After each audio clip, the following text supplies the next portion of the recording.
Let's go. Let's go. We're back with Musselman's head coach again, Coach Thomas. How you doing, Coach? I'm good, man. I'm real good. Yeah, Hey, real good. Excited. nice. Excited. Thanks for having me back on.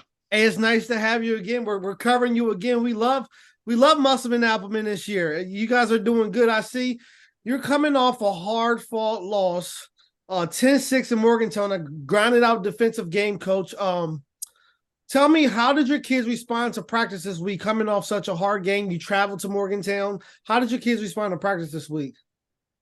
Yeah, I mean, our kids at Musselman are very mentally tough. So, that's something we've always kind of prided ourselves on and talked about. So, this week, we got after them a little bit this week, just talking about getting better, talking about coming back and working hard and starting off a new week a little bit, and they responded really well. So, we've had a really physical week. We really got after this week, and I think we've had some good practices.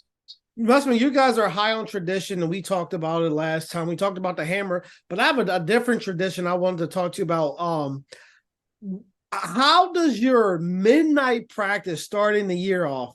How did that come about? Like, how does that work?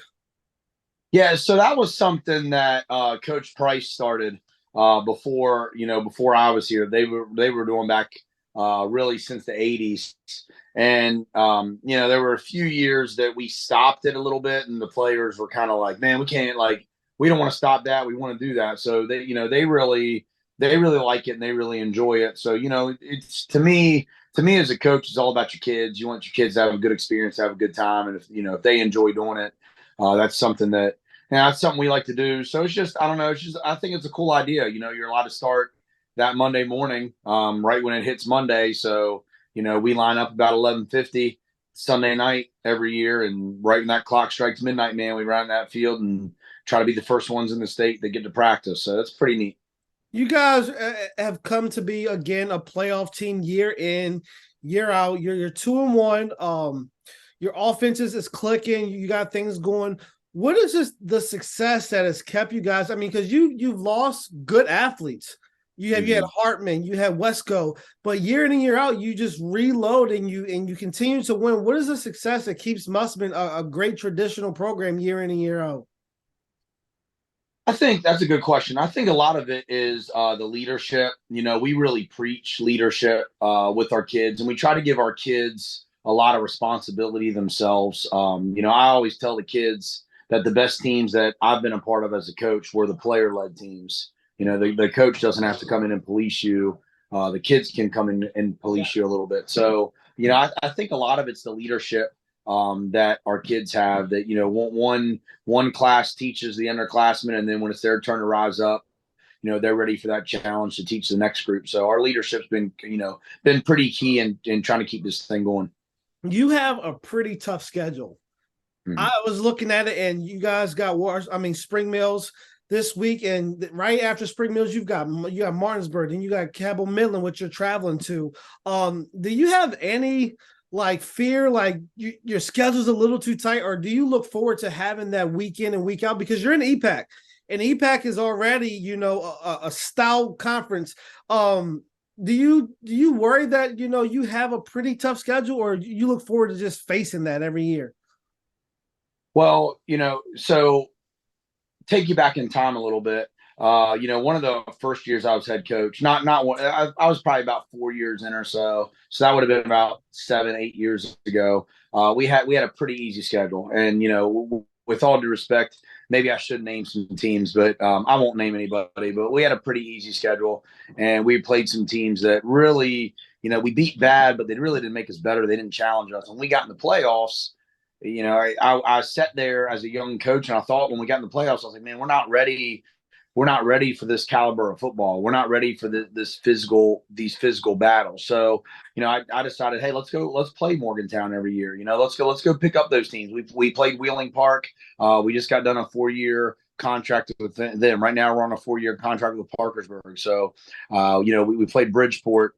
We just got done a contract with them last season. So, we play all these teams, and I feel like when you get into the playoffs, it better prepares you. People said the same thing last year. People said, "Man, this schedule's really tough. How are you going to win?" And we went 7-3. So, we kind of embrace those challenges. I really think as a program, over the past, I'd probably say like 6, 7 years, we've really rose to the level where we honestly go into every game and think we're going to win every game. That's our expectation. So, we haven't won every single game. We haven't gone 10-0 since I've been a coach. But we have that mindset of we expect to win, we prepare to win, and our kids think that way. So I like the tough schedule just because I think it gets us ready, for that playoff run.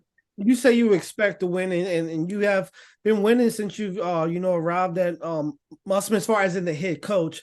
Expecting to win. What is one thing that you're going to have to do to slow down Spring Mill's offense? Because I mean, Spring Mills has been scoring the ball at a crazy pace this year. They're 2-1, but in every game they put up a lot of points. What is something your defense have to focus on to slow down that offense?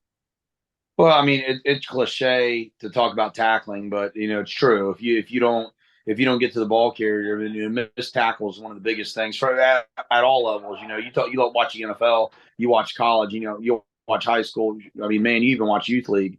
Missed tackles lead to really big plays. So we got to swarm to the ball. We got to tackle the football. We can't blow any assignments. Offensively, I know we spoke before. I love the spread offense. I love how you throw the ball around. I love your quarterback. Who is someone that can possibly have a big game that are going to propel you for the 3-1 start to your season going into the game against Spring Mills tomorrow? Oh man, I'm going to say our quarterback. You talked about him a little bit. I think our quarterback Eli. He continues to grow. He continues to progress. He continues to get better as a player and in our system. So I'm going to look at Eli a little bit just because he's had some good games this year. He's had some decent games, not really bad games, but he's had really good games and then he's had okay games. So if he can come out and play really well, which I expect him to, then our offense is clicking. Yeah, as I said before, I love your quarterback. I love how he can, throw on the move, get out of the pocket, and make plays. We're looking forward to seeing him play tomorrow. And defensively, before I let you go, can you just give me two guys that you think can slow down this offense, that impact players to look forward to tomorrow night?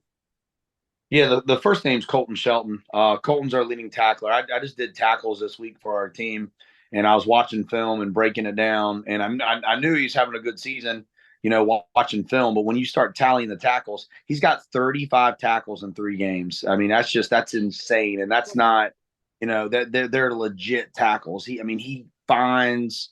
Watch him tomorrow night. Number 8, Colton Shelton. He finds a way to get to the football. He finds a way to make plays. He has a knack, like a nose for the ball, like I've never seen. So Colton's really good. I say the second one. I don't know. I'd like to go with a dark horse, but man, every time we talk about our defense, we have to talk about Troy Wilson just because Troy's such a monster.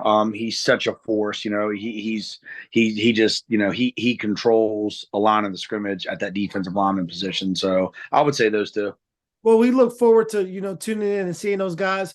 It's a clash, It's the EPAC, and you guys, are here, and we're here with you.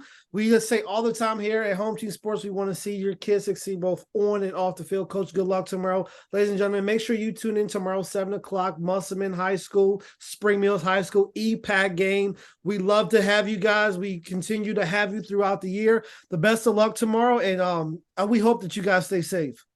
Yes, sir. Thank you. Yeah, we appreciate you guys, man. Love all you guys do. Thank you. Appreciate you. Have a good night.